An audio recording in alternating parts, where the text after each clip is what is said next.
Sephardim of the Babylonian exile? Yeah, the question is what I said about a link between the Sephardim and the Babylonian exile. What I was saying is that in a general sense, all of us are divided into either Ashkenazi or Sephardic. However, technically Sephardic means anybody who's not Ashkenazi. To get to the bottom. The shorthand definition.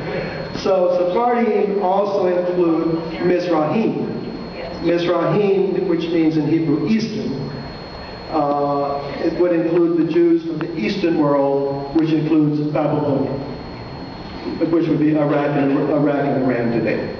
So, of course, the Jewish communities in Iraq and Iran go back over 2,500 years to the first exile, 586 BCE. And so, most of those Jews, if any of you happen to be at Beth Am last week when they had a movie on the Jews of Iran,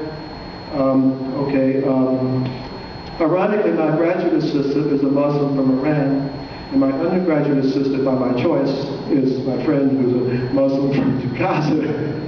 But that movie last week showed it's interesting, when you get away from the Middle East and you talk to Sephardim, recognizing that our ancestors were living with Muslims when the Ashkenazi ancestors were living with Christians, it's a whole different world perspective. And if you can detach yourself from what's currently going on between Israel and Palestine, it's interesting how, and it was shown in this movie last week on Iranian Jews, they frequently talked about Muslim friends, and it was just typical, it was common. The same thing you might talk about your Christian friends today. They talk about their Muslim friends back in Iran, because that's been the tie. And so all of these Sephardim lived in Muslim countries, basically, whether it was Spain and Portugal, or whether it was North Africa, or whether it was the Ottoman Empire, Turkey.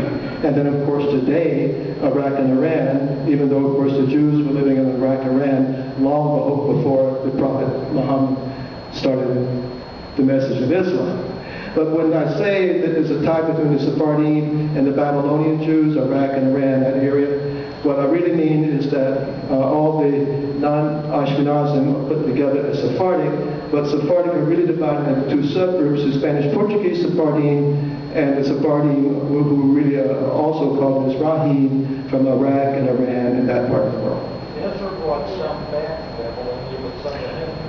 Yeah. As he mentioned, some of the Jews who were taken into Babylonia returned, of course, in some state. And there was also, those who stayed were the Mizrahim, who would be under the subcategory of Sephardim today. And so that's the connection. There also, though, was more than that. The language, the Hebrew spoken, also tends to be different. And there was also a lot of back and forth movement all the way from Iraq and Iran to Spain. That was in one circuit of travel. A lot of travel, rabbis traveled back and forth. So it's more than they just are under the same name. There also was a fair amount of actual real communication all the way on that route from Iraq and Iran all the way to Spain.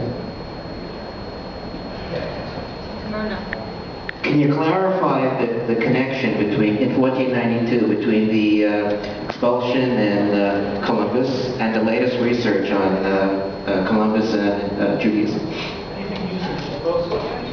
Yeah, I spoke to some of your Proximate 2 years ago on the Jewish ancestry of Spain.